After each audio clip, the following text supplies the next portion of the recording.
Hello, how am I coming in? Can you hear me? Is the internet fine? Voice fine? Video fine? All that stuff.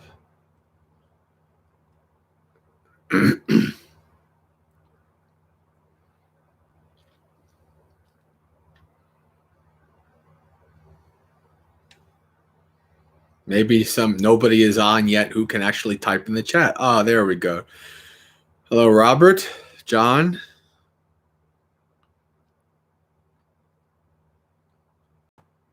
Hello, millionaire. Very good.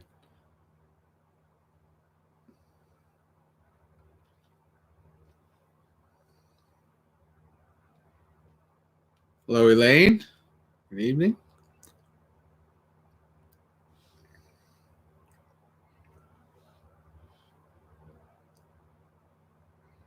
We'll get started in a minute or two.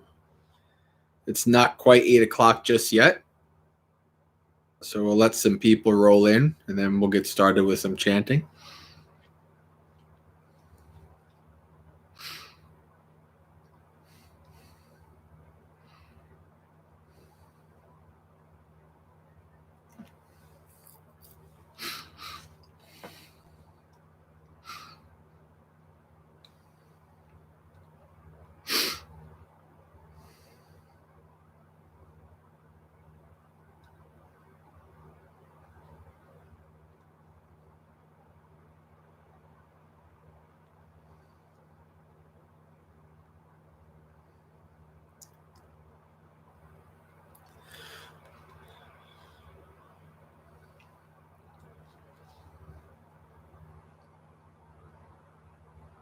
Oh, Douse.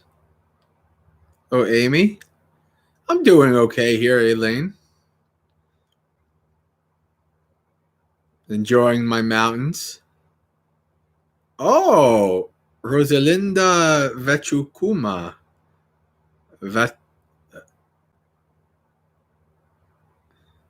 Vekaukuma? I don't know. That's an interesting name. This is somebody I don't think I've met before then. So it's nice to meet you, Rosalinda. Welcome to Dhammapalooza.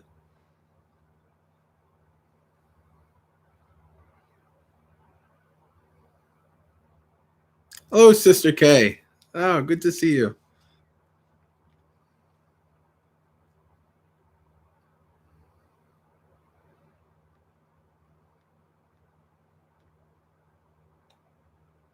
Ah, Latvian. Are you in Latvia, Rosalinda, or are you in somewhere else?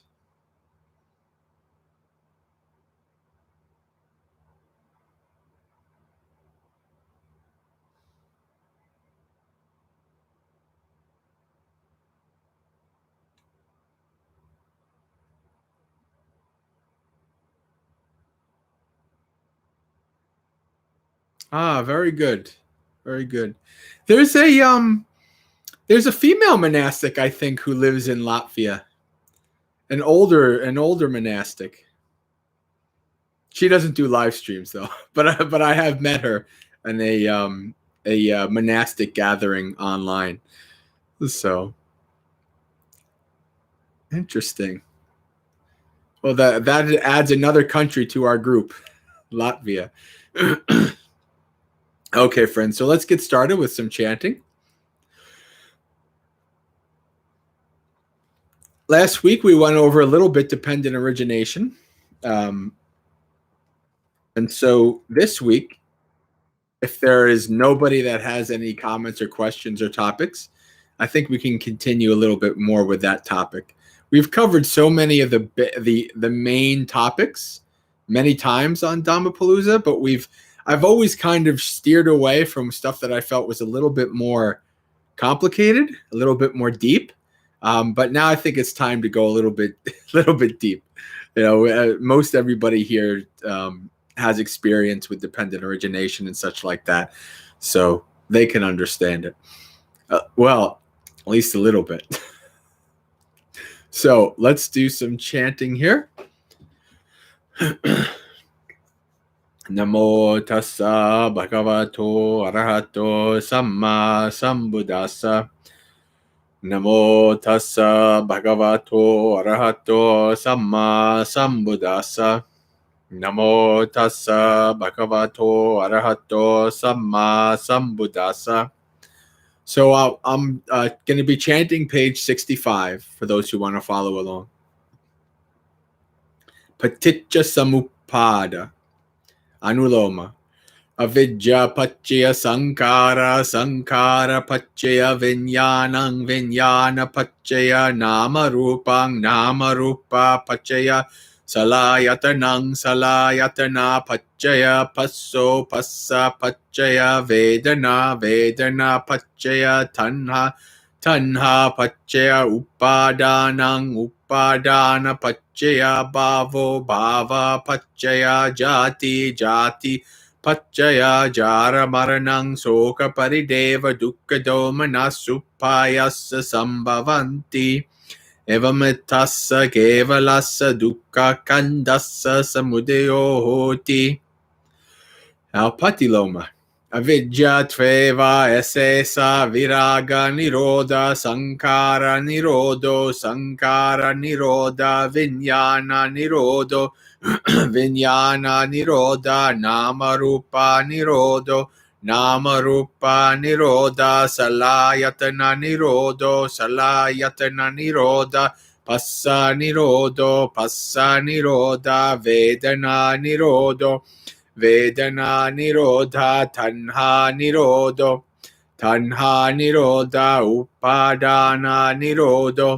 upadana niroda bhava nirodha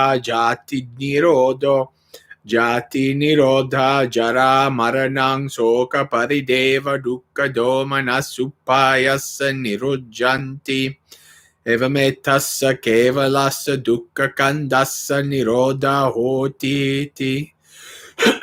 Excuse me. So now English. The arising of the wheel of existence. Depending on ignorance, volitional formations arise. Depending on volitional formations, consciousness arises. Dependent on consciousness, mentality and materiality arise. Dependent on mentality and materiality, the sixfold base arises. Dependent on the sixfold base, contact arises. Dependent on contact, feeling arises. Dependent on feeling, craving arises. Dependent on craving, clinging arises. Dependent on clinging, becoming arises. Dependent on becoming, birth arises. Dependent on birth, aging and death arise, and sorrow, lamentation, pain, grief, and despair. Thus there arises the whole mass of suffering. That's what people call the depressing part of Buddhism. Now, this is the optimistic, upbeat part of Buddhism that most people don't talk about. The cessation of the wheel of existence. Through the cessation of this ignorance, volitional formations cease. Through the cessation of volitional formations, consciousness ceases. Through the cessation of consciousness, mentality and materiality cease. Through the cessation of mentality and materiality, the sixfold base ceases. Through the cessation of the sixfold base, contact ceases. Through the cessation of contact, feeling ceases. Through the cessation of feeling, craving ceases. Through the cessation of craving, clinging ceases. Through the cessation of clinging, becoming ceases. Through the cessation of becoming, birth ceases. Through the cessation of birth, aging, death cease. And sorrow, lamentation, pain, grief, and despair cease. Thus there is the cessation of this whole mass of suffering. Sadhu, sadhu, sadhu. The cessation of our suffering. All right. Hello, Audrey, as well. Let's see here. Hello, Adriana, Sierra, Ethan, Bella, and Gautam. Welcome. All right, friends. So our chanting is done. So welcome to Dhammapalooza for tonight. Another Monday, another Monday night of Dhamma, a festival of Dhamma. What we do here, Dhammapalooza, it's a 2-hour event. And people can come and go as they please, as they wish. They could stay the whole time. They could stay a little bit, whatever they like. But what we like to do, this is what we call this a festival of Dhamma, meaning there's a variety of things that can happen. And most of it is dependent on you.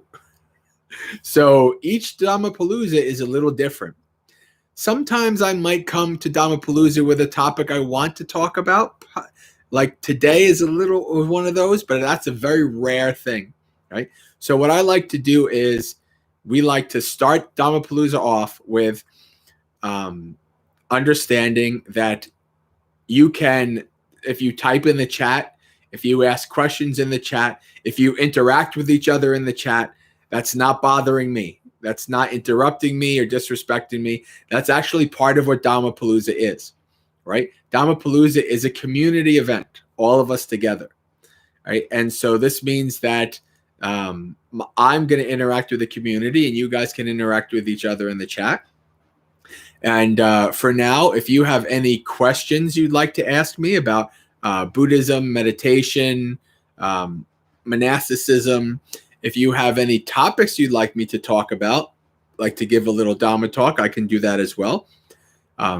So right now in the chat, if anybody has any questions or topics that they'd like me to talk about, you can type that in the chat. Otherwise, if nobody has anything, we can go through the great sutta on dependent origination, where our friend, the every person Ananda, starts off by making a very silly comment.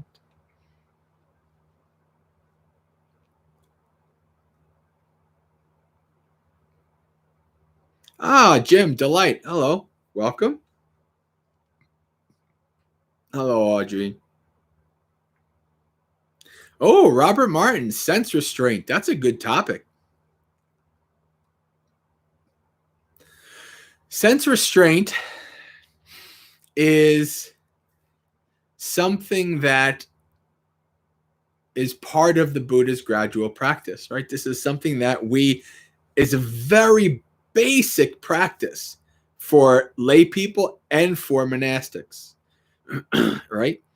When you follow the 5 precepts, you're practicing restraint, right? So practicing restraint is part of being a Buddhist practitioner. And so when we practice sense restraint, what we're trying to do is, as the Buddha says, right, to not get wrapped up in the signs and features of whatever you're experiencing through your senses. Right? In a sutta with why can't I can't remember the person's name now. But in the sutta where the Buddha is asked to teach the Dhamma in brief, he says to this person, in the seeing, only seeing. In the hearing, only hearing. In the tasting, only tasting. In the smelling, only smelling. In the thinking, only thinking. And the touching, only touching. Right? This is an important understanding of what we mean by sense restraint and what we mean by not getting wrapped up in signs and features. So, Bahia, thank you. Ethan always has my back with this stuff. Thank you very much, Ethan. And so, okay, now where was I going? Yes, okay. So, I'll give you an example of this.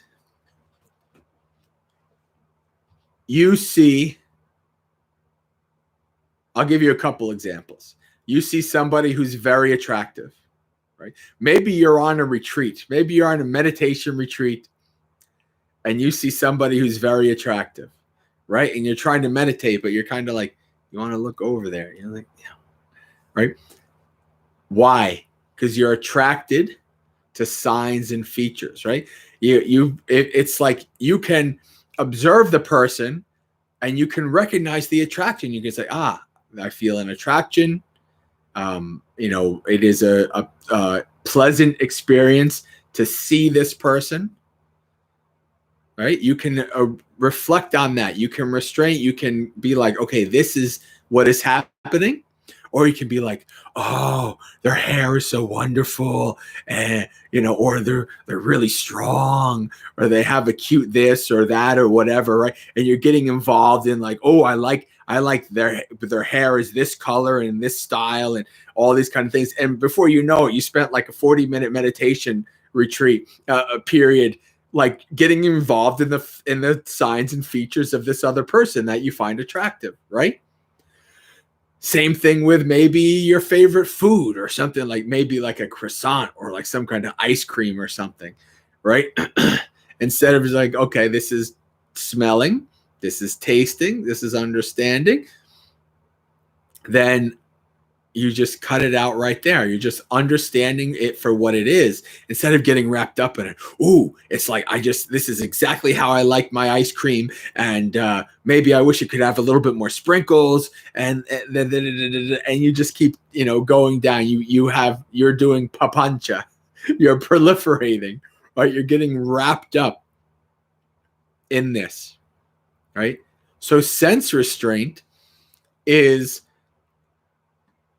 understanding what is happening, right? Using Satipatthana, understanding what is happening and not getting carried away by that pleasant experience from your senses that is wanting to get wrapped up in it. In the seeing, only seeing, right? In the tasting, only tasting. So you reflect on that, right? You can also reflect on the experience of seeing, the experience of tasting, smelling, hearing, right? So you're focusing on whatever is happening instead of getting wrapped up in the object itself. You bring your awareness, bring your mindfulness, bring your investigation to the experience of it within your mind and body, right? That will really quickly cut you off from getting wrapped up in that thing.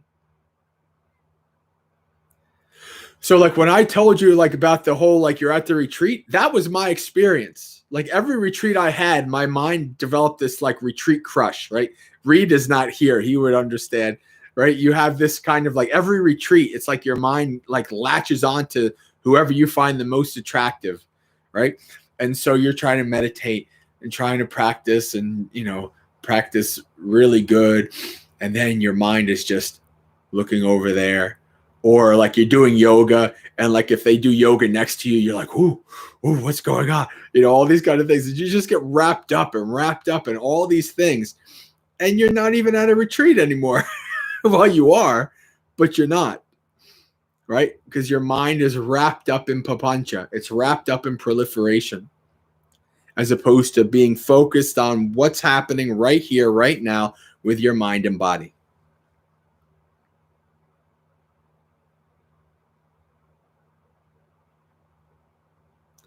Just checking the chat. Hello, Ophelia. Welcome.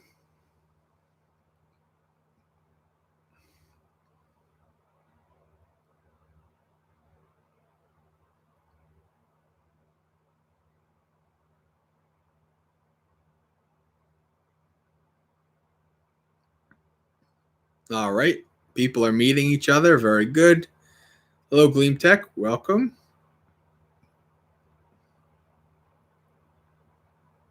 So the more you practice Satipatthana, the easier your sense restraint will be. The more you practice sense restraint, the easier it will be.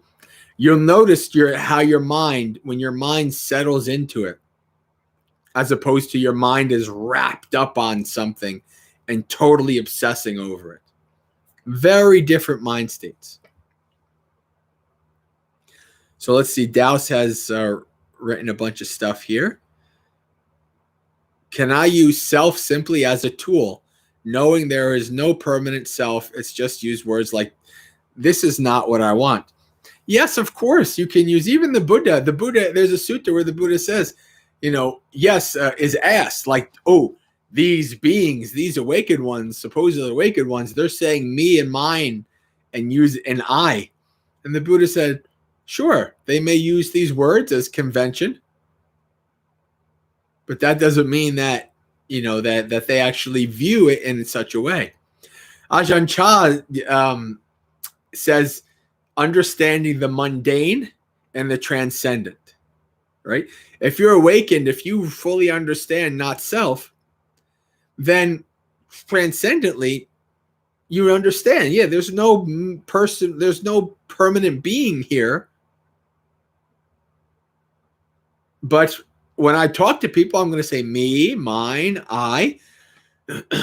Douse, maybe because you're not too into Buddhist circles, you might not seen this, but you'll probably get a kick out of it. When I started going to retreats and meeting a lot of Buddhist people for one way or the other, right? I came across this person and they're like, because the Buddha essentially says, is what we take as me, mine, myself is essentially the 5 aggregates. It's essentially a process, right? And so some people would be at the retreat, like at the monastery, and they'd be like, these 5 aggregates are hungry. These 5 aggregates are tired. These 5 aggregates are thirsty. And I look around like, what the heck is this? Is this person mentally ill? Right? Does it make sense that you would talk that way? No, of course it doesn't make sense. Like a wise awakened being would be like, if I were to talk in such a way, that would really confuse people. Why would I do that? Right? It makes perfect sense that you would use the idioms and the conventions of the day that you're at. It makes perfect sense. So don't go around being like, these 5 aggregates are hungry. These 5 aggregates are thirsty. That gets a little silly.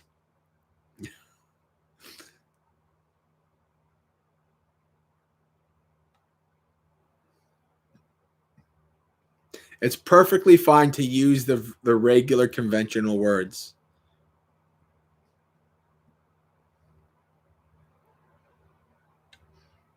All right, checking the chat.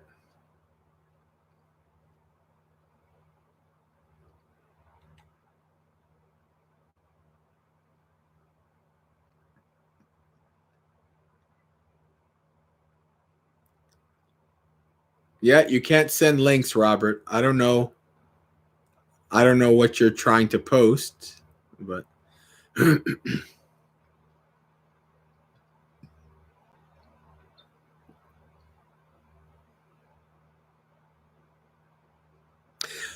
so Gautam, this is a very good question. So Gautam asked Bhante, my question is, how does sharing good merits result in reduced suffering consequences of other person's own accumulated karma? So I would not say that it results in reduced suffering, right? Because the person's karma is their karma. So what it essentially does, as far as I understand, so the Buddha in the suttas is approached by a Brahmin, right? Which was the high caste person at the time, the Brahmin caste, right? And so the Brahmin asks, it is our tradition that we sacrifice, that we, do share merits with our departed ones. And he asked the Buddha, is there any state in which these merits actually go to the departed ones? And the Buddha said, yes, there's one. He says, and that is the Peta, the ghost. In Mahayana and Vajrayana, they call it hungry ghost realm, right? So the ghost realm, the Petas. Excuse me. And so he says, if you share your merits, then it can benefit them there. He doesn't go into a lot of detail of what is meant by benefit, right? But he does say you can. And so there's a funny thing that the Brahmin asks, well, what if none of my relatives are Petas? And the Buddha says, now, It says, in this long course of samsara, it is impossible that it's your relatives of some previous life is not a peta right now. Right? So Buddha's saying, like, you have relatives there. Maybe not relatives from this life, but you have relatives who are there. So it's good to share with them. I've heard a couple different traditions, a couple different things, how people say it is, some people actually say that this actually helps helps the people in the ghost realms get food so they can eat and things like that. That's not really, I'm not quite sure where that comes from. But the other is that when you share your marriage with somebody, if they praise that, if they say, oh, my relative is doing very good, my relative is doing very good, that actually is an opportunity for them to create good karma, right? Because they are praising that you are doing a good thing, right? So they are acting on it. It's not that you are giving something directly to them. You are giving them an opportunity to act with good karma. And I think for me, that's the one that makes the most sense. I'm not 100% sure either way, to be honest with you. But it is something that there's a lot of different ways that it's taught and viewed and practiced in Buddhism. These connections and sharing merits. And also, listen, it's also a very good thing for you. When you do a good deed and you share the merits, what does it do? It's very humbling, right? It's like, oh, I do all these good deeds. It's all me, me, me, me. No, it's very humbling. You say, you can think of like, my parents really supported me and they taught me well so that I can do these good deeds. Let me share my merits with my departed parents, right? So you're like giving them part of the credit. You say, oh, this is very good. Thank you. Let me share some merits with you, right? So it's a reflection on that. There's some good, it's a good practice one way or the other.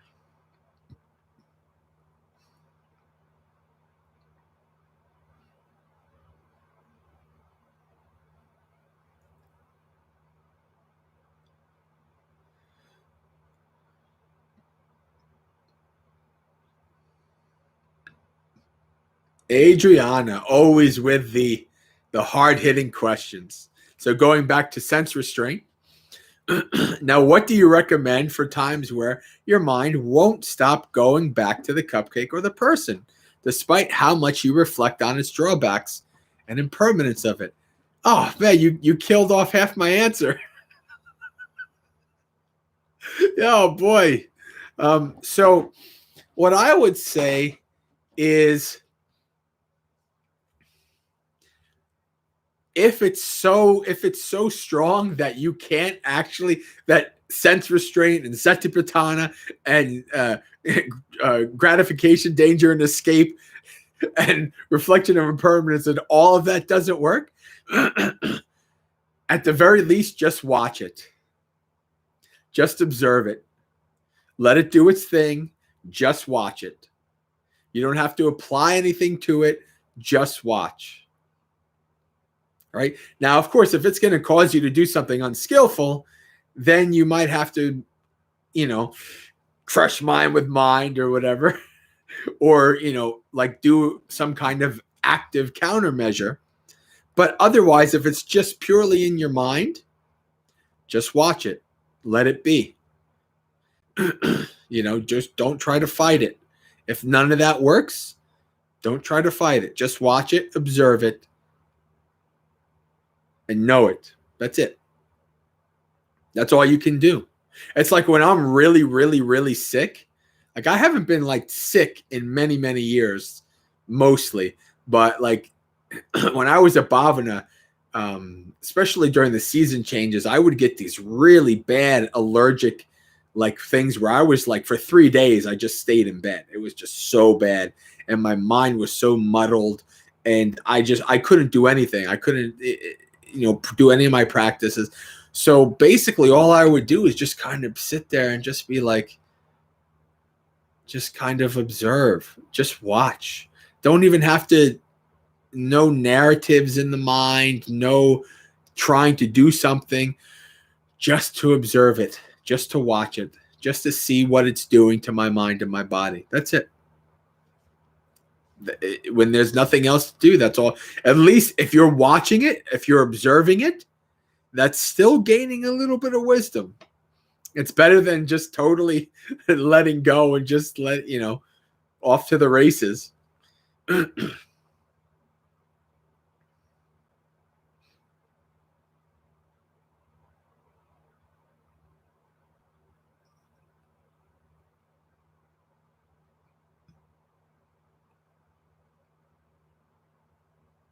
Robert, you mean Bhante Subito? Not Subito. The American Buddhist monk? I'm American Buddhist monk too. He was the first American Buddhist monk in terms of title. Yeah, but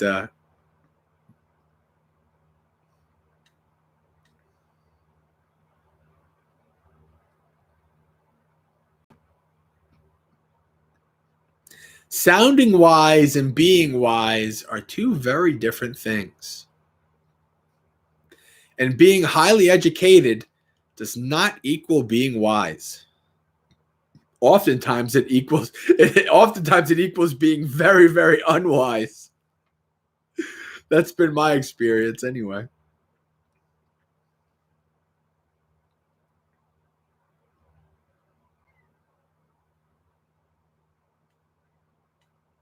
Oh, Jason?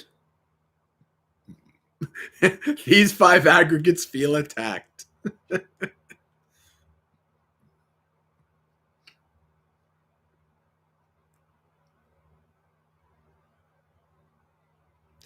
Robert, yeah, this comes from the same, I believe, the same area of the. Is it Samyutta Nikaya or Anguttara Nikaya, where they go through all of these kind of things where, like, more you've greater than all the water in the great oceans is the tears you've shed with losing family members throughout all the lives. So that it's in that one kind of large section where they do all these things. So yeah, like the bones would be higher than, is it Mount Meru? Maybe I think it might be higher than the highest mountain.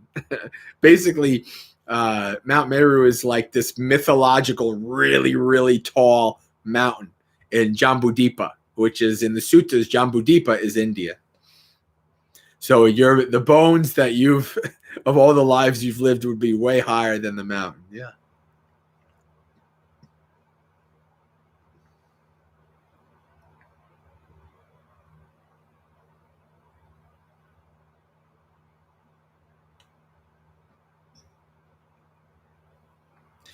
Das makes a good point, and knowing it well, it should have less power over you. Yes. Yes.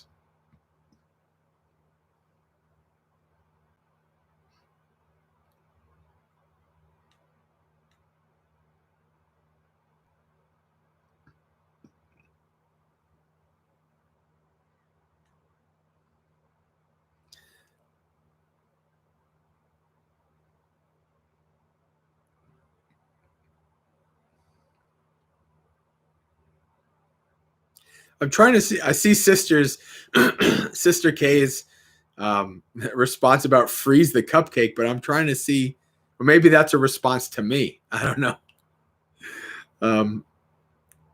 It's a bit out of context for me now that I'm scrolling through the chat, so I don't know what it. John comes out with heap of bones at Devutika, so maybe it's not in the same section as I thought.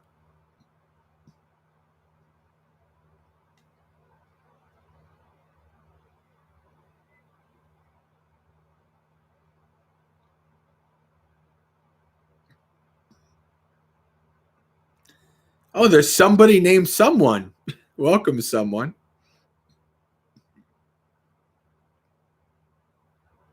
I'm not quite sure how big Mount Meru is, Robert. Again, its size is not really given in the suttas, as far as I know.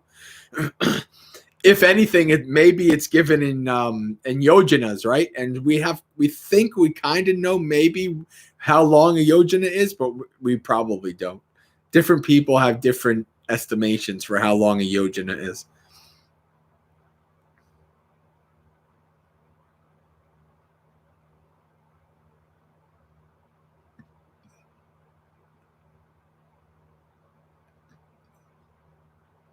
Buddhist cosmology can be some interesting stuff. Just don't get too wrapped up in it and forget about the purpose.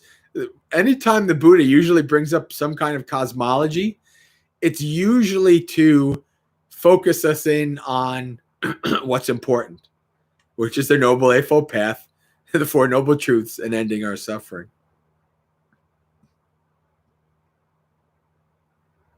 Yeah, freaking huge. We're talking about Mount Meru here, I think, still.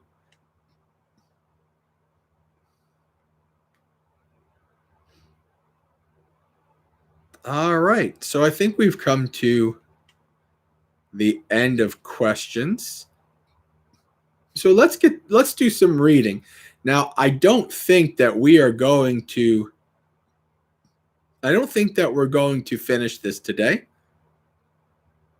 because it is from the Digha Nikaya.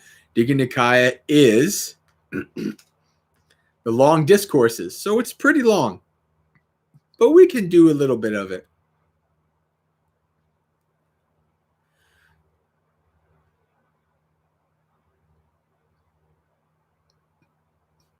The Great Discourse on Causation.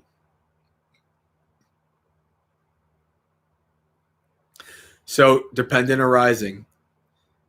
Thus have I heard. On one occasion, the Exalted One was living among the Kurus, where there was a town of the Kurus called Kammasadhamma. Then the Venerable Ananda approached the Blessed One. Here we go, Adriana. Paid homage to him and sat down to one side. Seated, he said to the Exalted One, "It is wonderful and marvelous, Venerable Sir, how this dependent arising, is so deep and appears so deep. Yet to myself, it seems as clear can be." Now we got to keep in mind that Ananda doesn't become awakened until after the Buddha. So he's I think it probably would only be clear can be to an awakened being. So he's kind of, he's boasting a little bit above his pay grade here.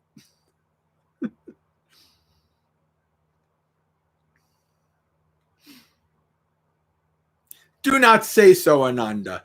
Do not say so, Ananda. This dependent arising, Ananda, is deep, and it appears deep. Because of not understanding and not penetrating this Dhamma, Ananda, this generation has become like a tangled skein, like a knotted ball of thread, like matted rushes and weeds, and does not pass beyond samsara with its plane of misery, unfortunate destinations, and lower realms. Ananda, if one is asked, are aging and death due to a specific condition? One should say they are. If one is asked, through what condition is there aging and death? One should say, with birth as condition comes aging and death. Now, some of you have heard me talk about one of my favorite memes ever. Right? Well, there's the best Buddhist joke ever, and then there's one of my favorite memes. One of my favorite memes is this picture of a baby crying, and the caption says, "Oh no, not again." Right? The condition of aging and death is birth. Why was the Buddhist coroner fired? Most of you probably heard me say this joke before. This is the most Buddhist joke. Way better than hot dog vendor make me one with everything. That's not even Buddhist. That's such a silly joke. Why was the Buddhist coroner fired? Answer: because he kept listing cause of death as birth. So a coroner is somebody who does an autopsy, somebody who decides the cause of death for a person. So like, this person died of a heart attack, this person died of this person died of that, and all he just puts is cause of death, birth. Cause of death, birth. Right? That is pure Buddhist right there. You don't get a more Buddhist joke that I've ever heard than that one. Right? So Buddha's pointing out something very important. As long as we are born, we have old age and death. That's the way it goes.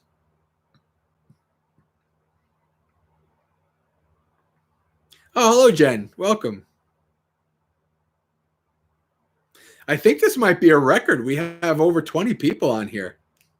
Very good. Welcome to everybody. I'm sure not even everybody's in the chat. I think you have to have an account to do the chat thing. So welcome whoever's watching. Adriana is saying boo. I don't know what for, but...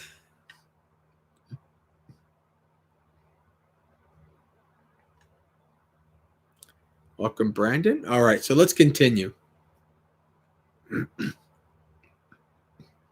Ananda, if one is asked, is birth due to a specific condition? One should say it is. If one asks, through what condition is there birth? One should say, with existence as condition, there is birth. So this word is bhava, often translated as becoming. Becoming was the one that I think existence is probably the best way of translating it. So I agree here with Bhikkhu Bodhi's translation, which is what we're reading. So existence. So it's literally coming to exist. So like existence would be the being coming into the womb. Birth is literally coming out of the womb. So that's the difference there between birth and bhava. Right? Bhava is coming to a new existence.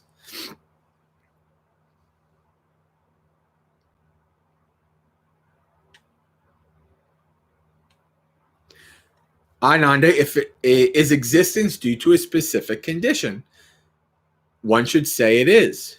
If one is asked, through what condition is there existence?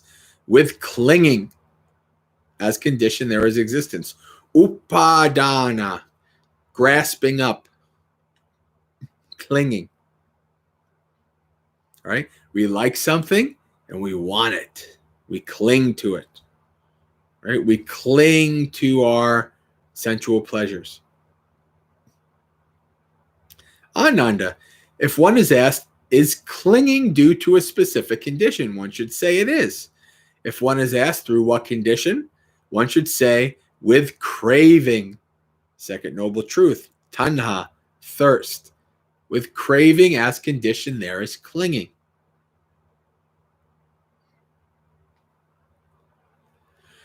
Ananda, if one is asked, is craving due to a specific condition? One should say it is. If one is asked, through what condition is there craving? One should say with feeling, sensation, vedana. As condition, there is craving. Ananda, if one is asked, is feeling due to a specific condition? One should say, it is. If one is asked, through what condition is there feeling? One should say, with contact as condition, there is feeling. What is contact? So going back to the sense restraint talk, right? So there's the eye, there's the object, the attractive person or the ice cream or whatever. And then there's your consciousness, right? Eye consciousness is what the Buddha calls it. So consciousness is there too, right? Because you're awake, your eyes open, you're able to cognize something. That's contact. The meeting of the three is contact. Eye, form, eye consciousness is contact. So that's what they mean by contact.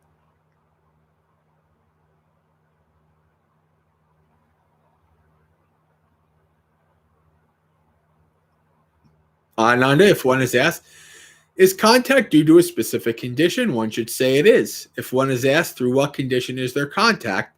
One should say, with mentality and materiality as condition, there is contact. I'm going to finish this section up, and then I'll check the chat if there's any questions, because we're almost to the end of dependent origination here. Ananda, if one is asked, is mentality and materiality, so nama rupa, often other translated as name and form. But mentality, we're talking about all the aspects of mind. Materiality, we're talking about all the aspects of body, right? So mind and body.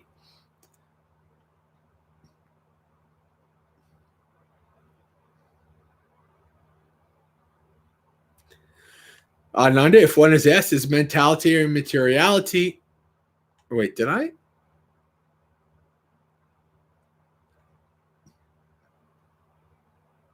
I'm a little confused because there's no salayatana, there's no six senses. But let me. Okay, so if one is mentality and materiality, is contact due to a specific condition? One should say with mentality and materiality as condition, there is contact. Ananda, if one is asked, is mentality and materiality due to a specific condition? One should say it is. Through what condition? With consciousness as condition, there is mentality and materiality. Ananda, if one is asked, is consciousness due to a specific condition? One should say it is. If asked, through what condition? One should say, with mentality and materiality as condition, there is consciousness. So this is an interesting one, right? So even though, like, you see, like, the dependent origination, like what we chanted in the beginning, there's always consciousness first, then mentality and materiality. But here the Buddha is saying that consciousness and namarupa can't exist without each other, right? So essentially they're coming to being together. One can't exist without the other.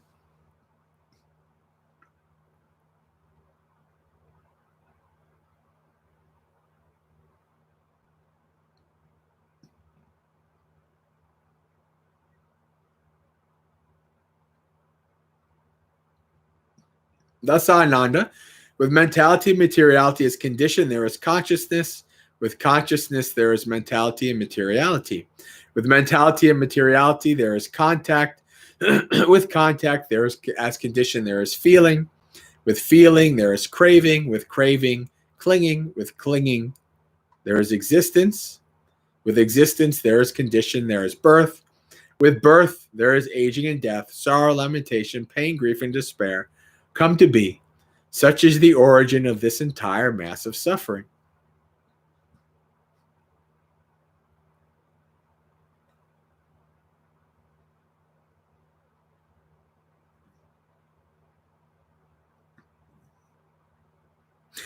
Someone asked a good question. So there is consciousness that occurs for each sense. When the Buddha is asked to explain consciousness, he only explains it within the framework of the six senses. What is consciousness? There is eye consciousness, ear consciousness, nose consciousness, tongue consciousness, body consciousness, mind consciousness. Right? So he only almost always, there might be one place. There's some rare places where he might not say that, but almost always that's the definition of consciousness that he gives. Consciousness is connected with the six senses. Of course, when you have materiality, when you have rupa, then you have senses. Now, if you're a bat, you have different senses than a human, right? But you still have senses. And the same thing still applies.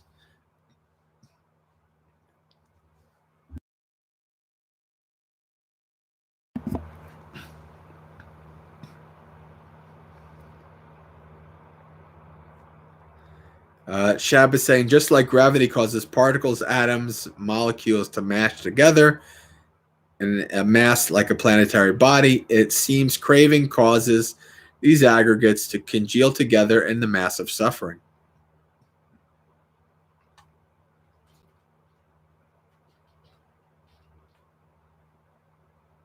Well, yeah. Well, once your craving is done, you're with your last 5 aggregates.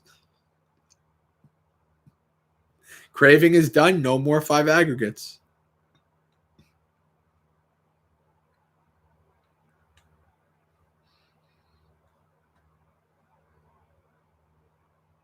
All right. So now now the Buddha goes into a little bit of detail with each of the 12 dependent origination.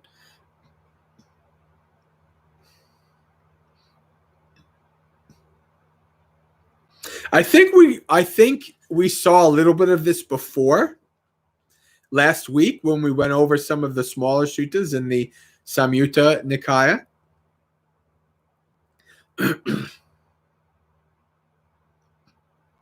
But so if I think we went over it last week, I'll ellipse it a little bit because it's a lot. But let's go through aging and death. With birth as condition, there's aging and death. How is that so, Ananda? Should be understood in this way. If there were absolutely and utterly no birth of any kind anywhere, that is, of gods into the state of gods, of celestial beings into the state of celestials, of spirits, demons, humans, quadrupeds, winged creatures, and reptiles into each of their own state, if there was no birth of beings into any sort of state, then in the complete absence of birth, with the cessation of birth, would aging and death be discerned? Certainly not, Venerable Sir. Therefore, Ananda, this is the cause, source, origin, and condition for aging and birth, or aging and death, namely birth. It was said with existence as a condition, there's birth. How is that so, Ananda? Should be understood in this way. If there were absolutely and utterly no existence of any kind anywhere, that is, no sense sphere existence, fine material existence, immaterial existence, then the complete absence of existence, with cessation of existence, would birth be discerned? Certainly not, Venerable Sir. Therefore, Ananda, this is the cause, source, origin, and condition of birth, namely existence. Existence. It was said, with clinging as condition, there is existence. How that is so, Ananda, should be understood in this way. If there were absolutely and utterly no clinging of any kind anywhere, that is, no clinging to sensual pleasures, to views, to precepts and observances, or to the doctrine of self, then, in complete absence of clinging, with the cessation of clinging, would existence be discerned? Certainly not. Therefore, this is the cause of existence, namely clinging. It was said, with craving as condition, there is clinging. How is that so, Ananda? Should be understood in this way. If there were absolutely and utterly no craving of any kind anywhere, that is, no craving for forms, sounds, smells, tastes, tangibles, mental objects, then in the complete absence of craving, with the cessation of craving, would clinging be discerned? Certainly not, Venerable Sir. Therefore, Ananda, this is the cause for the condition of clinging, namely craving. Checking in with the chat.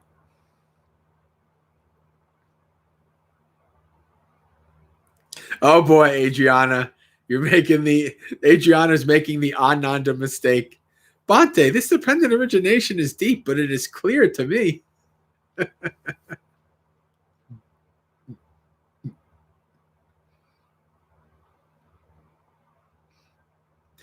Well, see, this is, Rosalinda, the 12 links of dependent origination is exactly explaining our cycle of samsara, right? How we're reborn, how we keep being born again and again. Dependent origination in its most deepest understanding, and it might come up, I don't know if we'll get to it today, because we're not going to finish the sutta, but its most deepest understanding and its most wide understanding is very simple in terms of, with the cessation of this ceases. Oh. Am I still here? I got a connection unstable.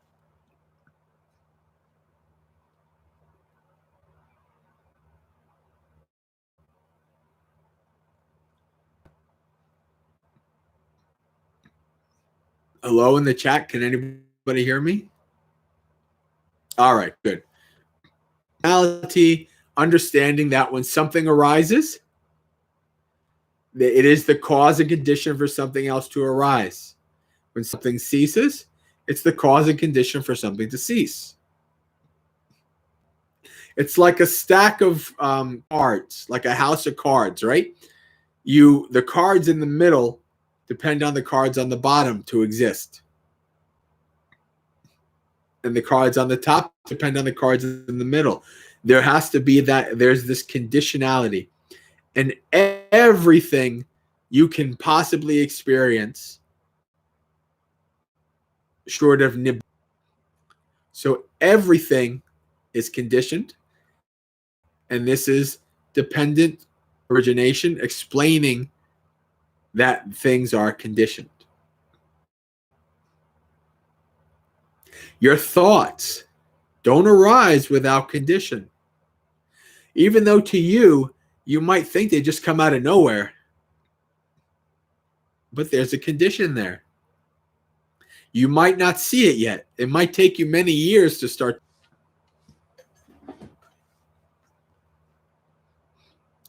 I got another connection unstable.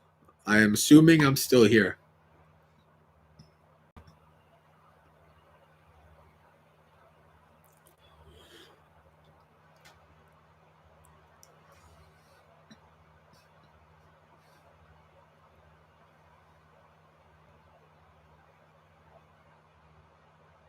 Yeah, I can't believe the internet is so conditioned.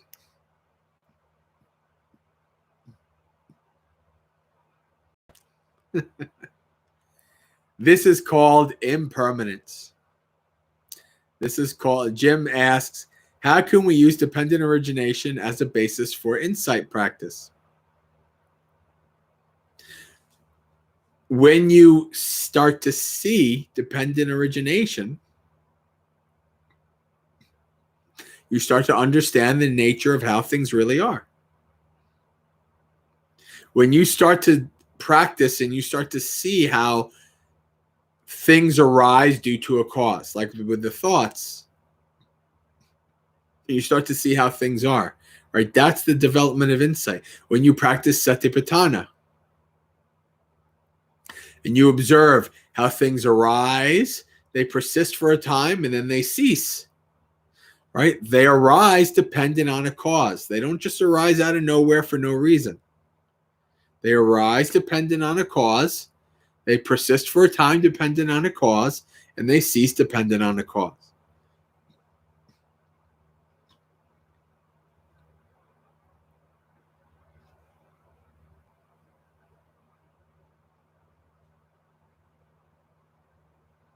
All right.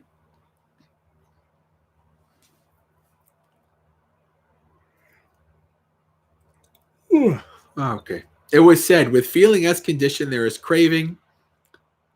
How that is so, Ananda, should be understood this way. If there were absolutely, utterly no feeling of any kind anywhere, that is, no feeling born of eye contact, ear contact. I think I maybe did this one already.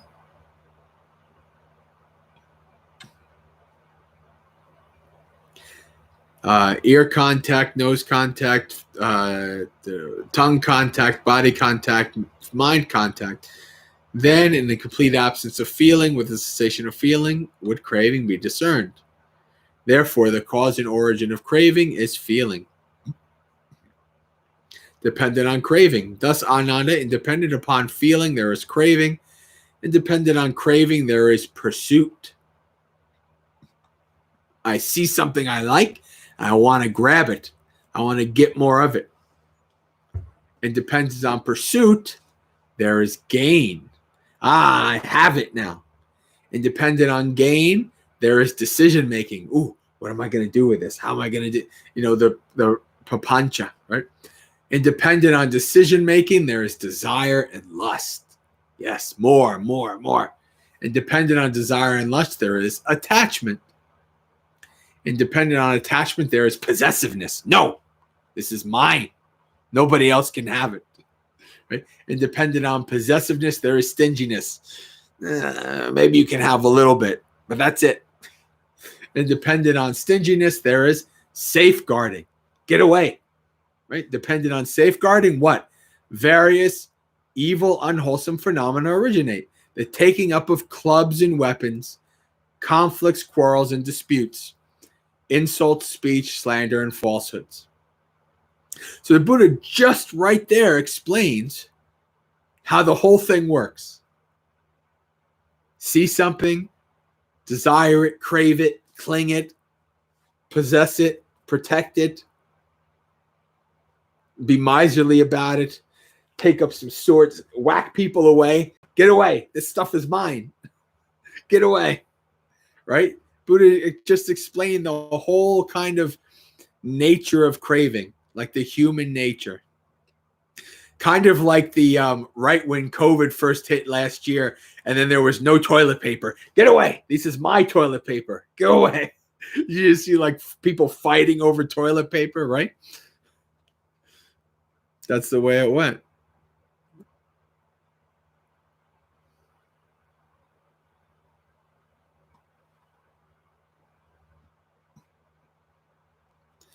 It was said because of safeguarding various evil, unwholesome phenomena originate, the taking up of clubs, conflicts, quarrels, and disputes, insulting speech. How is that so? It should be understood in this way.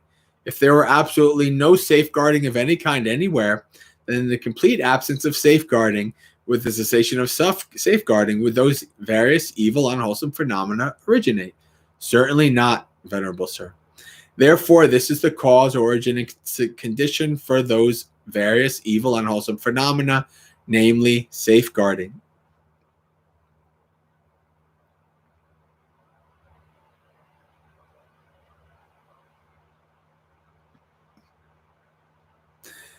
Rosalinda asked a very interesting question.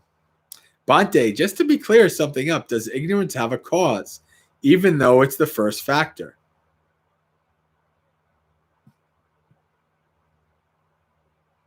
That's a good question. There is a sutta, I believe, where the Buddha does talk about ignorance having a cause. And I think, yeah, there's part of its wrong view. Part of it is I mean, in general, he does give some, and I can't think of the specifics because they're pretty rare suttas. Yeah, but if you're so Ethan says there's a sutta that says the five hindrances condition ignorance. However, if you're asking what originally started the ignorance in your mind, that is unknowable, right? Because the Buddha could not find a beginning. Right? There's no known beginning point where the mind was not full of ignorance. But there is an end point. When you become awakened, then the mind has eradicated all ignorance.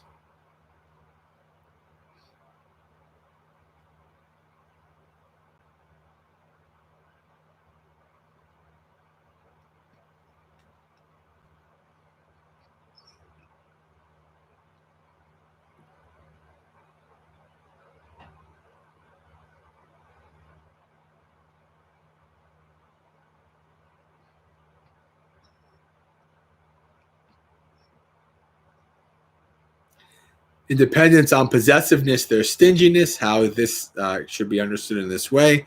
If there were no possessiveness of any kind, then in the complete absence of possessiveness, the cessation of possessiveness would stinginess be discerned? No, certainly not. Therefore, Ananda, this is the cause of stinginess, namely possessiveness.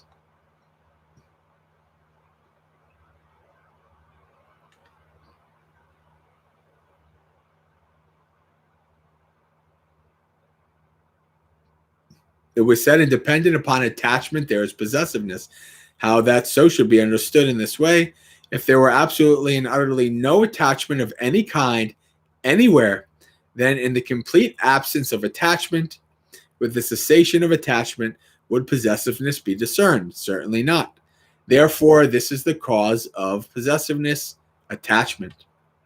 In dependence on desire and lust, there is attachment. How that is so should be understood. If there was absolutely no desire and lust of any kind, would attachment be discerned? No. Therefore, Ananda, this is the cause of attachment, namely desire and lust.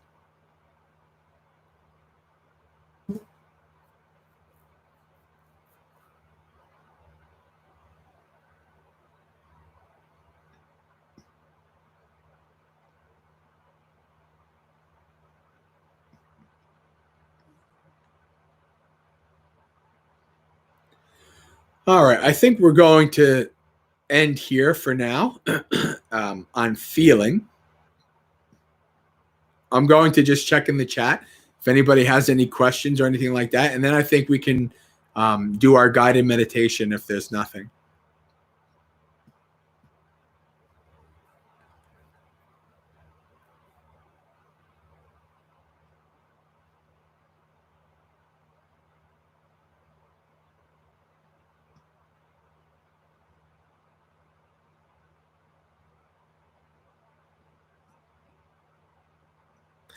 Chris, dear Bhante, can you discuss the Brahma Viharas?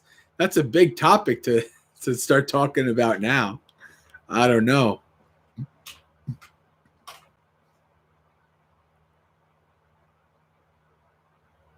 What you could talk about, what you could ask is, depending on what, does a mind of metta arise? Depending on what, does a mind of compassion arise? Depending on what, does a mind of appreciative goodwill arise? Depending on what, does a mind of equanimity arise? Now, that's a good question.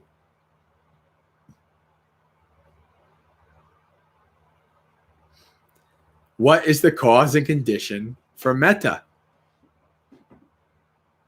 Right? That's a good question. It's not necessarily metta is not a how should I say, a born, it's not something that's normal. It's not something that metta is not really something that is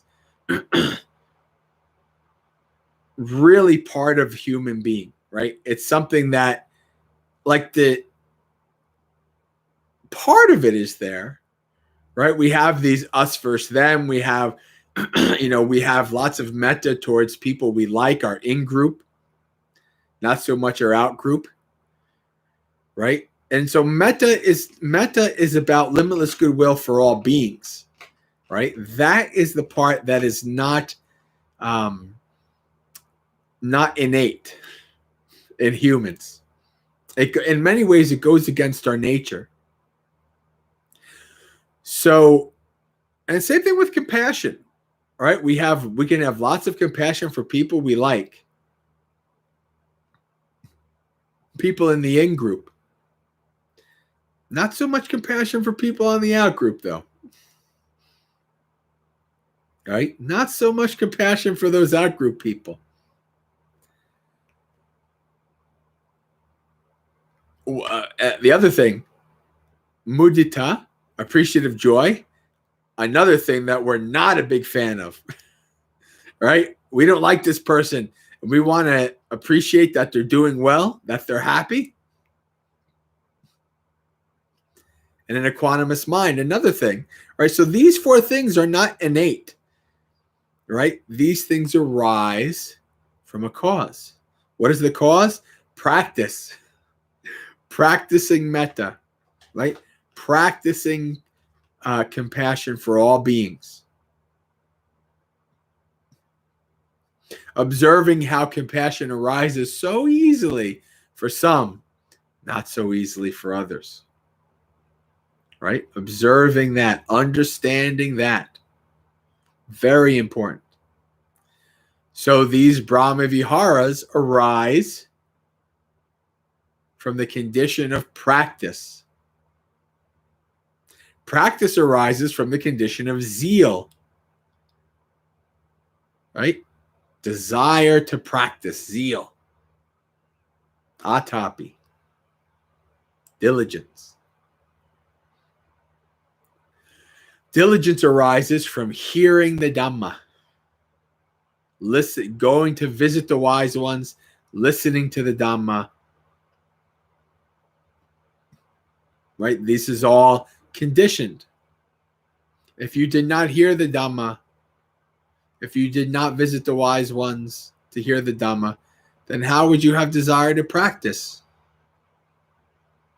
Right? It's because this conditioned process occurs step by step with the arising of going to see the wise ones, listening to the Dhamma arises.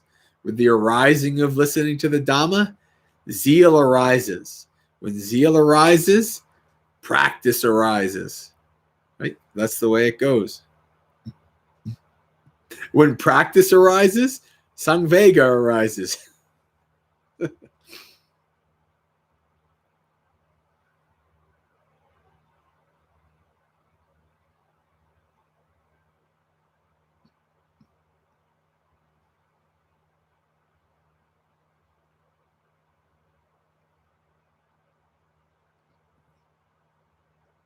Someone asked, Bhante, Vijnana, consciousness, is said to be the stream of consciousness, but does that mean that every consciousness is based on the senses, is within the stream of consciousness? I don't know anything about this stream of consciousness thing. That's not necessarily something that is early text, as far as I know. It's how it's explained, obvious, especially when you get into Abhidhammas and you have the consciousness moments, like 72 per second and things like that. Then it gets into it. But how can you have consciousness? Think of a consciousness that doesn't exist connected to one of the senses. Think of it. Try to figure out a consciousness that doesn't exist connected to one of the senses. No such thing. That's why the Buddha calls the six senses the all, the world. Knower of the world means, it could mean also like I know the world and its people, but it also means this mind and body. That's what it means, right? So what can you be conscious of? What kind of consciousness can exist? What kind of awareness can exist outside of your six senses? I can't see of any. I don't know of any at all.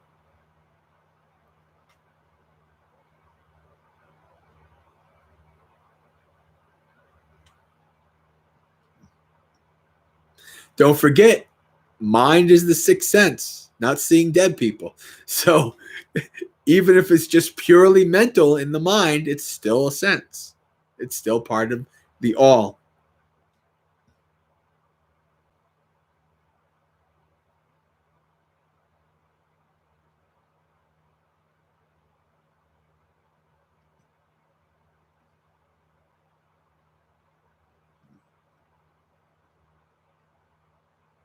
Douse, very good, Douse.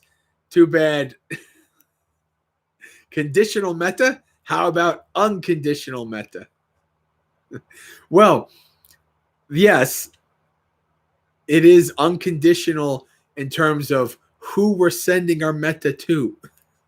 But otherwise, it is also conditioned because it is impermanent. Your metta comes and your metta goes.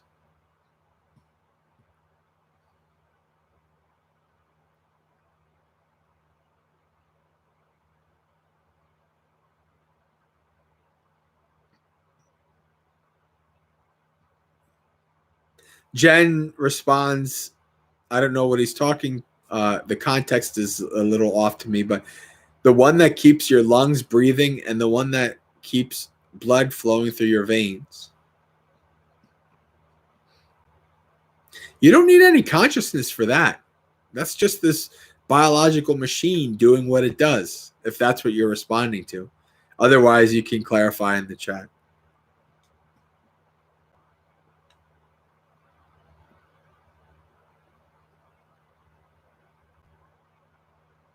I see suffering. There's a Discord meme waiting to happen right there. 6th sense. I see suffering in the mind.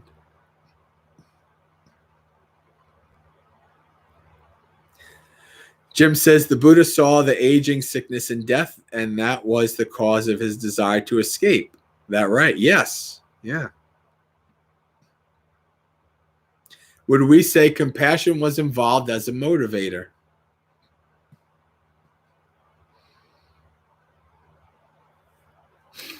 I would say it could be possible. I wouldn't say, I mean, like they attribute later, like, like Buddha's like figure like, oh, I must go and find a way for all beings everywhere. But you don't see that in the early text. So you don't really know if compassion was a motivation for him to go to go forth. But it obviously is something that develops with the wisdom of practice and understanding. There's a big difference between mundane compassion and transcendent compassion. Very big difference.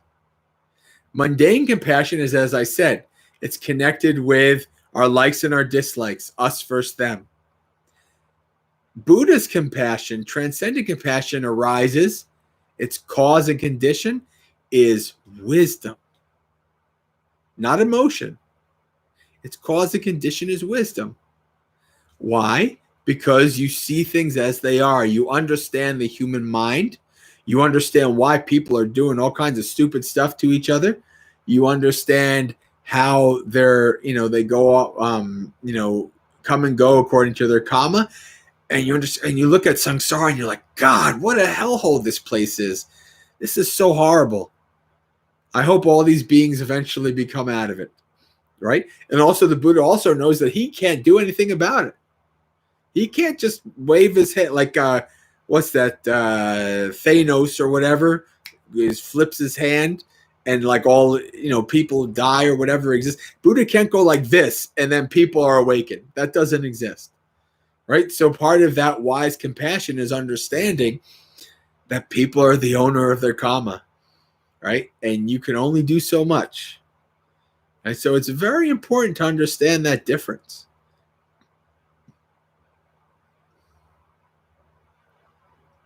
Now, I'm sure maybe he had some compassion, for his family or whatever in the beginning. And maybe he did have some more compassion for all beings, maybe just to find a way out of just the whole thing. Who knows?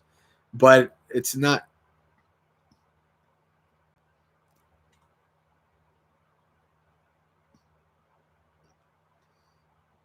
Das says, I see dead people. Wonderful. Keep observing impermanence. I love it. That's great. Thanos' finger snap of impermanence. Another sutta, another simile on metta. Greater than giving 500 barrels of food for dana in the morning, 500 barrels in the afternoon, 500 barrels of food in the evening. Greater than the merit accrued from that is practicing metta for the length of a finger snap.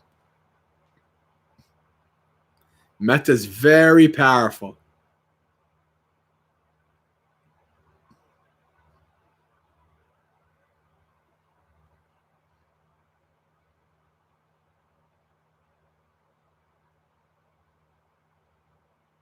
Chris, I don't know if you're treading. I think you might be going the other way with that. Treading the path, the Noble Eightfold Path makes samsara so much more wonderful.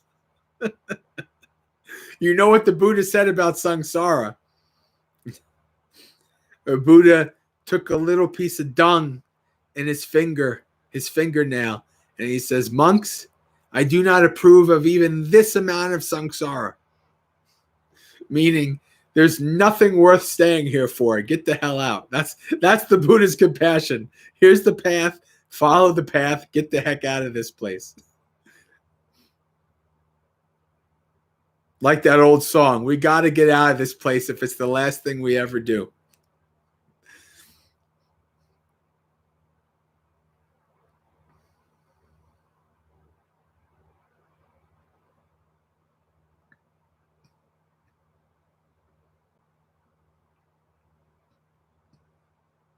Now, you could say, Chris, that following the path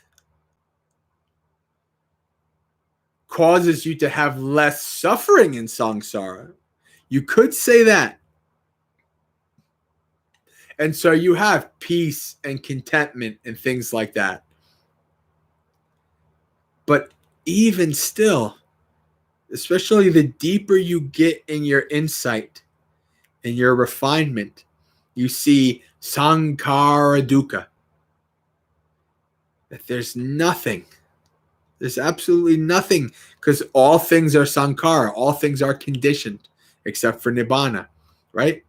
All things are dependently arisen. So you see there's nothing that is true peace and contentment and lacking of suffering. The only thing is laying down the final body, completing the job, becoming extinguished. Whew. Gone.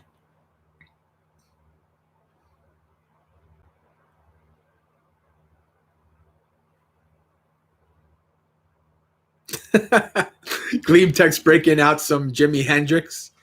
Maybe that was the other guy before Jimmy. I know that was anyway, I don't want to go into my old guitar days. That's a song I used to play a lot. But there must be some kind of way out of here, said the Joker to the thief. There's too much confusion, can't get no relief. Yes. Another song that to me encapsulates samsara is there ain't no rest for the wicked until we close our eyes for good. And what for good means literally when you become fully extinguished, right? Because you close your eyes, one life, you're at the end of life and you're about to die and you close your eyes. And then all of a sudden you're in the womb again. Ah, dang it. I thought this was the end, but it wasn't. Right? So you have to close your eyes for really good till the end. Yeah.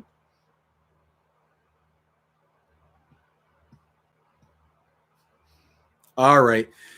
And to get to that point, we have to practice. So let's do some guided meditation. And then we'll have like 8-9 minutes or so towards the end to do our final sharing of merits and closing down everything.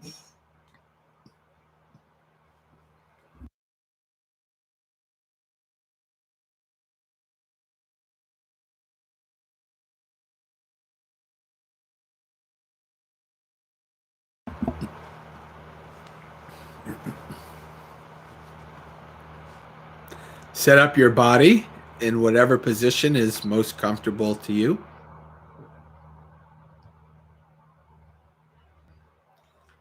And we'll scan through our body, starting from the feet, slowly scanning up through the body to the head. And when you scan through each body part, bring your awareness to that body part.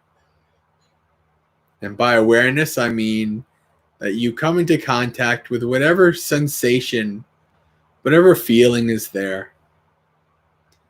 Like the feeling of the feet pressing against the floor, of the thighs pressing against the chair or the cushion.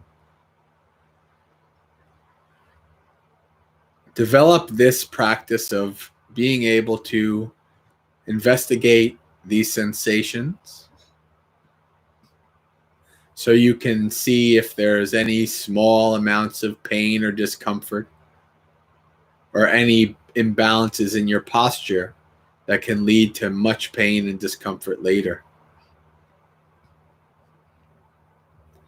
So as you scan through the body, moving up, coming into contact with the sensations, if you notice an imbalance in your posture or a small pain, adjust your posture to alleviate that. Take some time before you start your mindfulness of breath to set your body up in a good, stable, and comfortable posture so you can sit longer with less problems.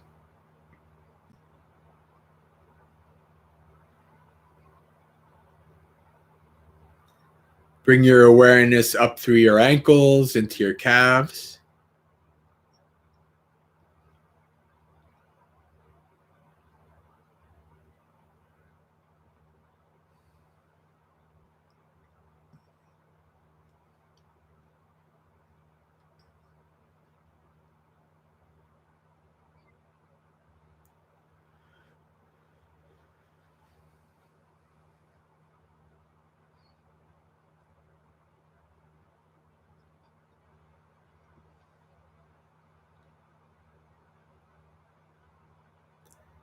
Through your knees, into your thighs.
Bring your awareness to your pelvis, hips, and buttocks.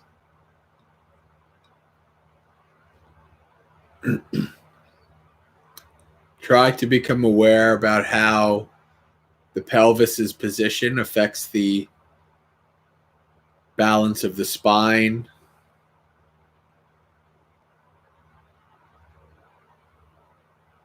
and the pressure on your legs.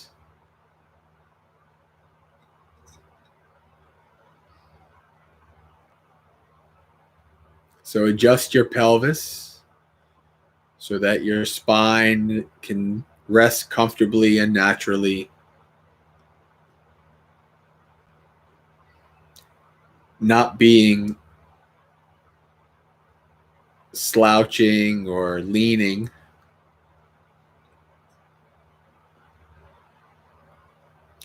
And setting up your lower body as a firm foundation for the stability and comfort of the upper body.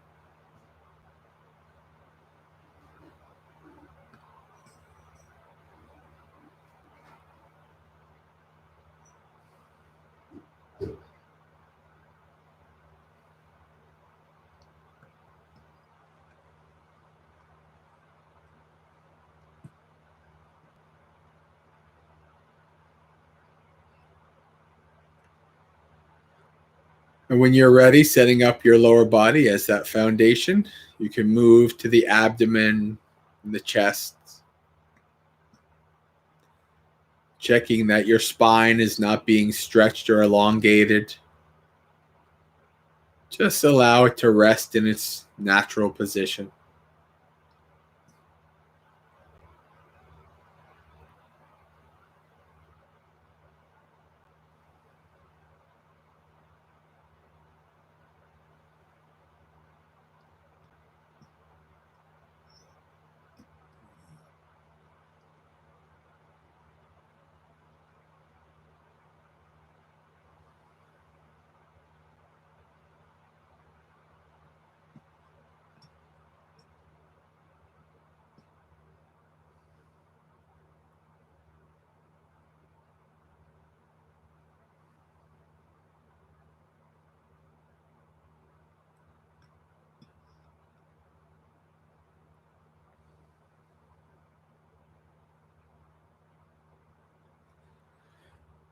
Bring your awareness to your shoulders. Make sure they're hanging loosely, not scrunched up and tight.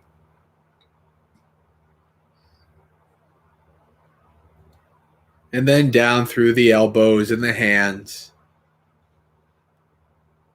Checking to see that they're in a stable and comfortable position that supports your posture.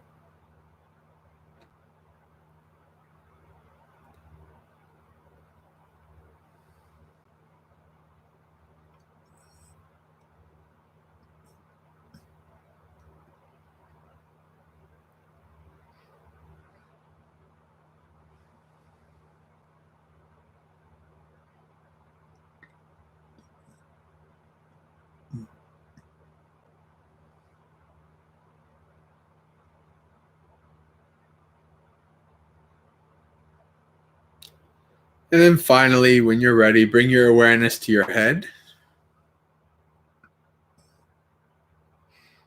Check to see that your chin is parallel to the floor. And it's not leaning or slouching.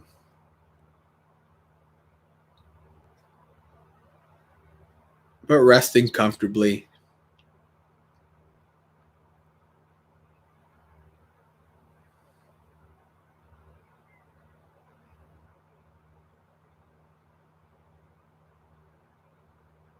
If you're able to set up your posture in a stable position,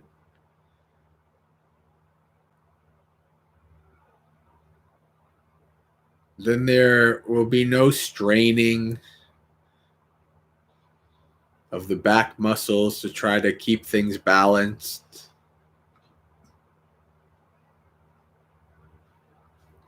Less pressure on the legs.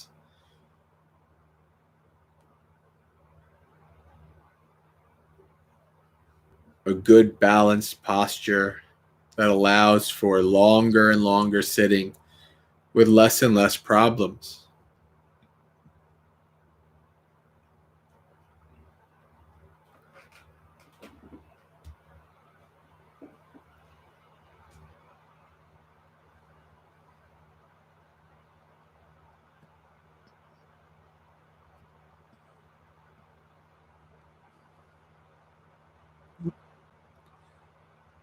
And when you're done setting up your body in a stable and comfortable position, let the body go and take 3 deep breaths.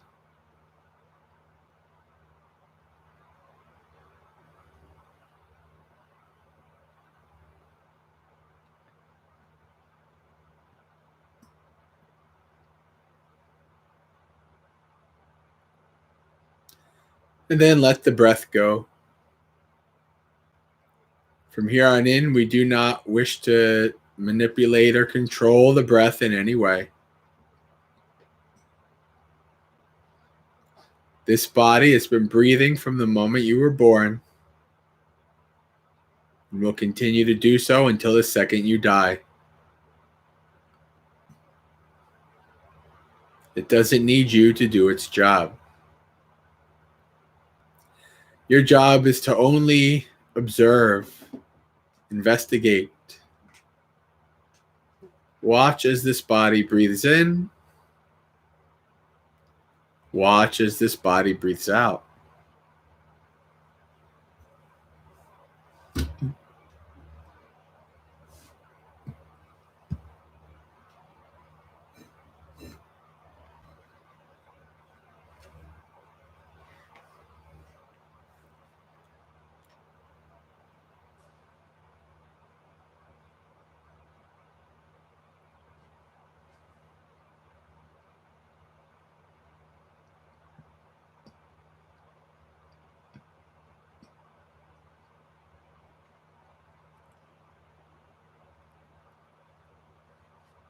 You may feel most prominently the air going in and out of your nostrils. You can place your awareness there. If not, that's okay. You may feel most prominently the rise and fall of the chest. You can place your awareness there. Or you can simply abide with the basic understanding that this body is breathing in, this body is breathing out.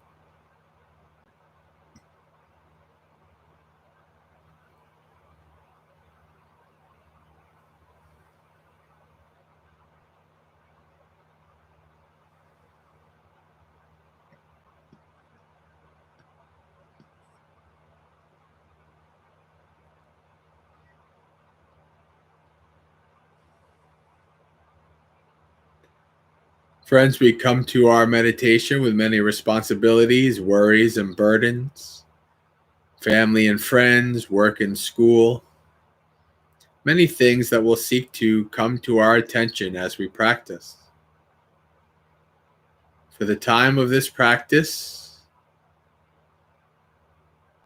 we practice letting go, laying down all our burdens.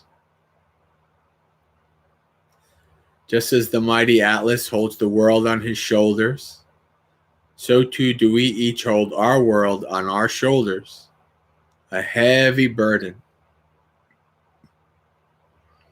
Lay your world down for the time of this practice and follow the breath.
As you follow your breath, you will become distracted. Your mind will go to the past or the future, across the country, world, the universe, wherever it goes.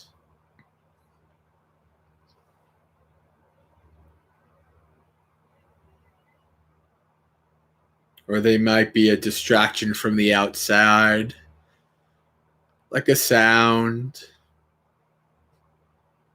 that's coming inside and distracting you away.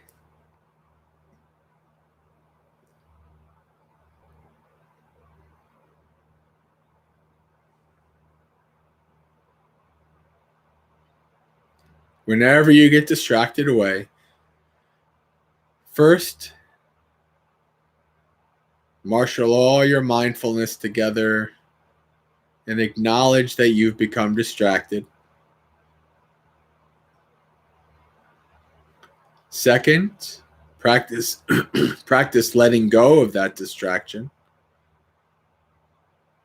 letting it be, not pushing it away and getting agitated or getting wrapped up in it, thinking more about it. Letting it go and giving it no energy. Letting it go on its way. And then when you've done that, return to the breath. Acknowledge, let go, and return over and over.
Every once in a while, check in with the state of your mind.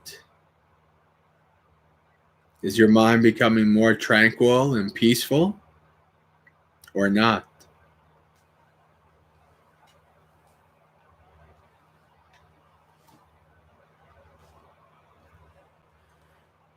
If you start to see that your mind is calming down, quieting down,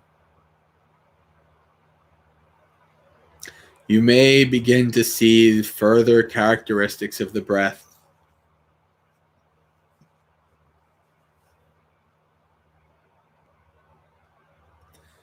Buddha tells us that a concentrated mind sees things as they are.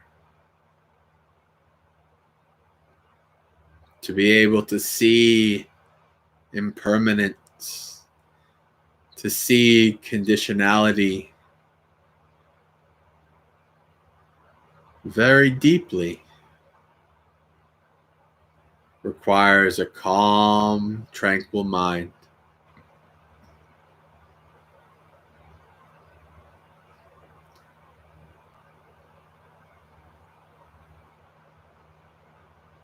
Try to see if you can observe how the breath changes.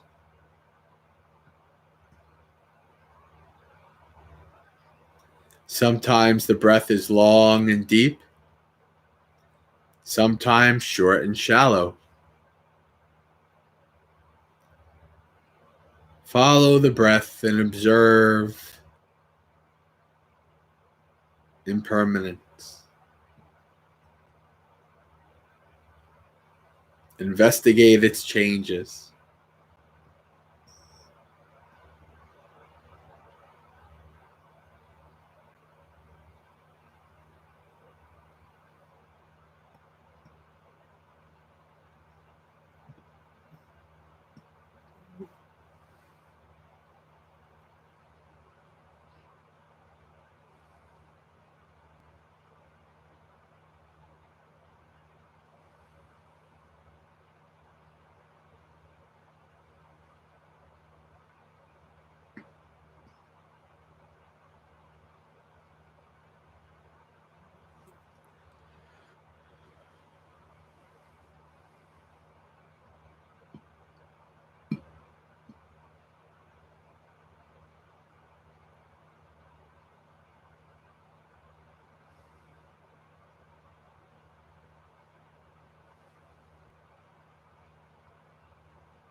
Slowly start to come out of your meditation, opening your eyes, becoming aware of the room around you and the live stream. Dhamma friends in the chat.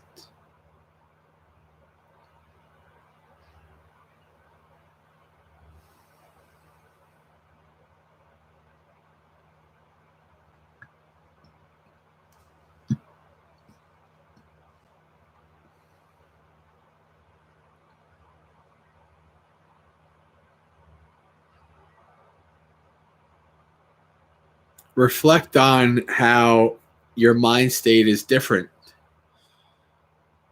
than the mind state you had when you went in. Observe that. If you can remember, what was your mind state like before you started the practice? And what is your mind state now? Can you compare the difference?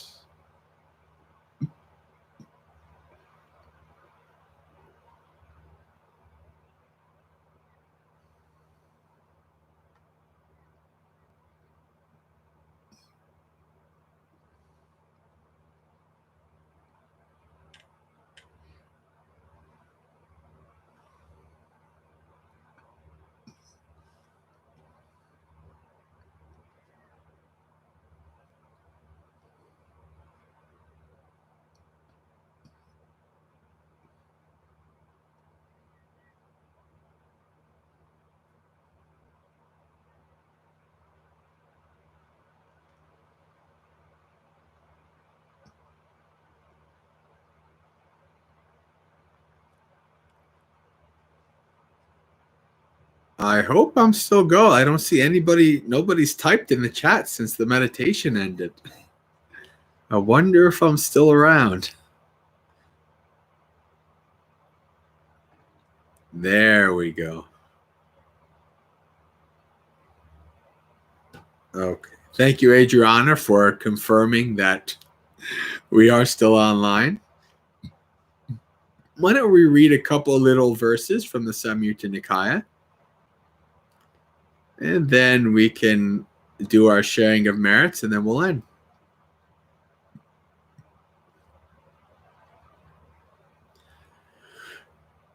Still going through the beginning verses. Beaten down. By what is the world beaten down? By what is it surrounded? What arrow has laid it low? And with what is it always fuming? The world is beaten down by death. It's surrounded by old age. The dart of craving has laid it low. It's always fuming with desire. That's samsara for you. 67. Trapped. What has trapped the world? By what is it surrounded? What has the world fastened shut? On what is the world grounded? Craving has trapped the world. It's surrounded by old age. Mortality has the world fastened shut. The world is grounded on suffering.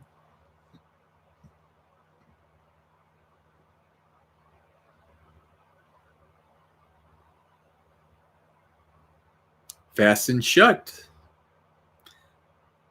What has the world fastened shut? On what is the world grounded? What has trapped the world? And by what is it surrounded? Mortality has the world fastened shut. The world is grounded on suffering. Craving has trapped the world. It's surrounded by old age. Just that's basically the same as the last two, just a little worded differently. Desire. What is it that binds the world? By removing what is it freed? With the giving up of what are all bonds severed? Desire is what binds the world. By the removing of desire, it's freed. With the giving up of craving, all bonds are severed.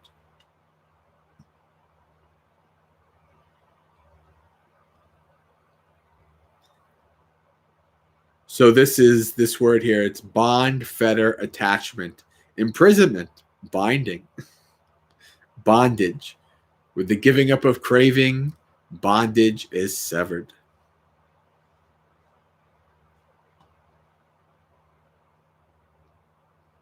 The world. What has the world arisen in? What does it get close to? By grasping what is the world troubled with in what? The world's arisen in 6. Ah, right? Going back to what I was talking about before, about the Buddha saying the all, the world, the 6 senses. The world's arisen in 6. It gets close to 6. By grasping at these 6, the world's troubled in 6.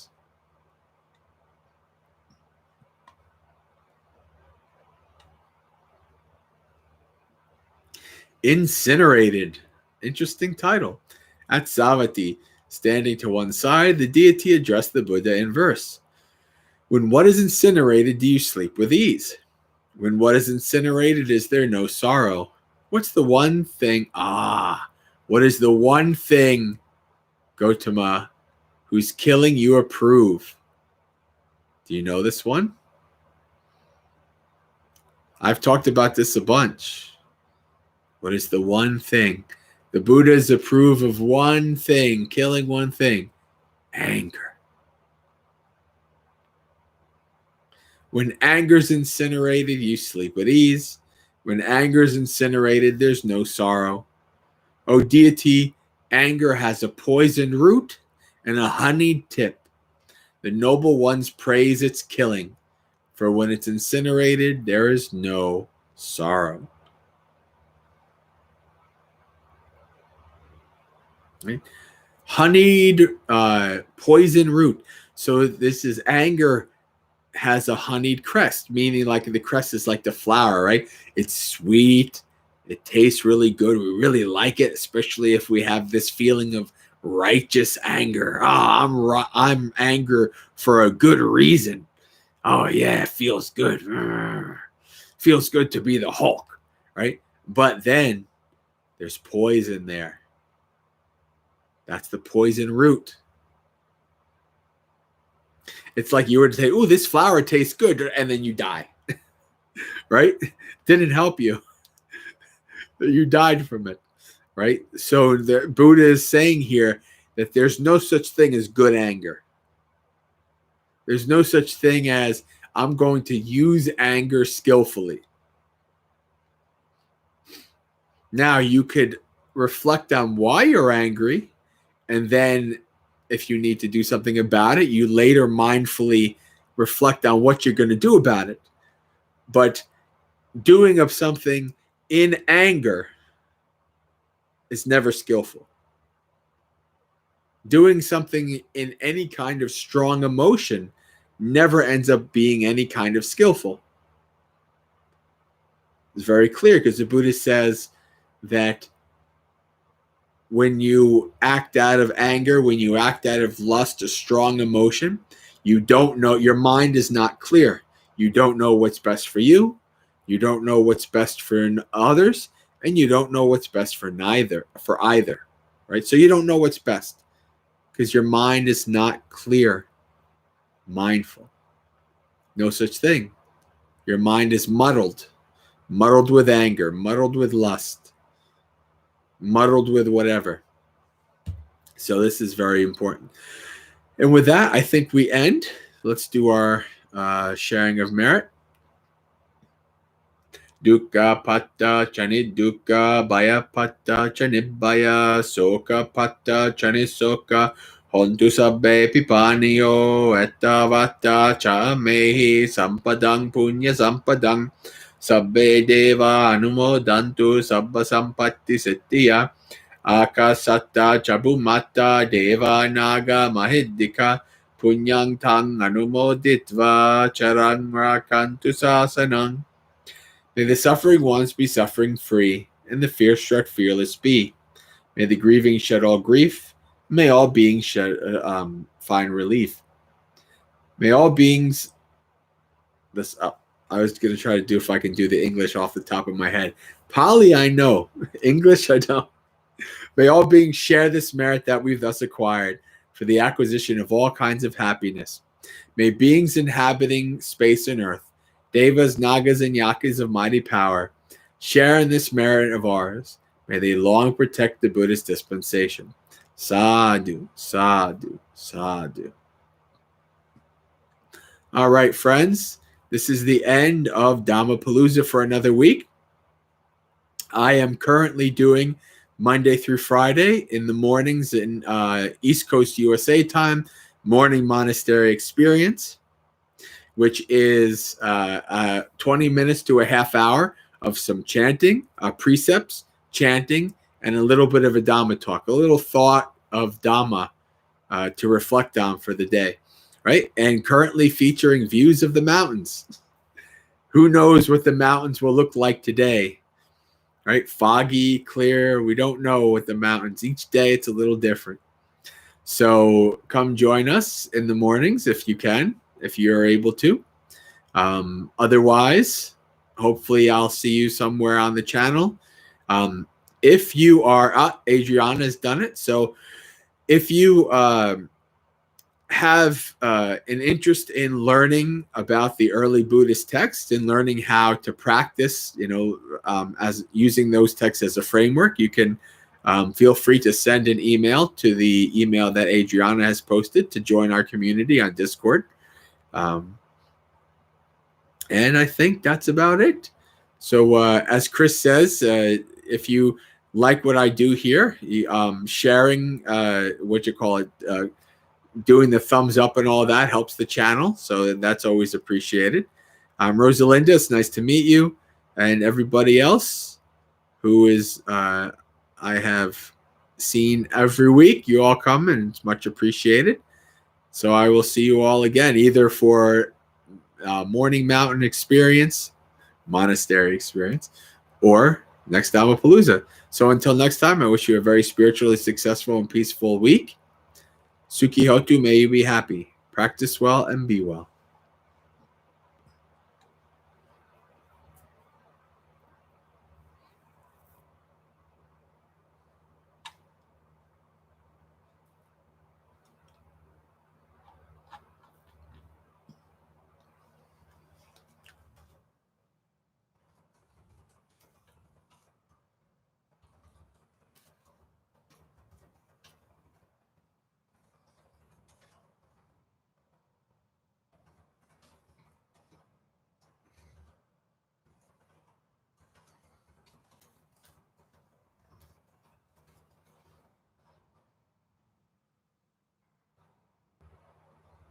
Oh, I didn't shut. This is interesting. All right. Now, there we go.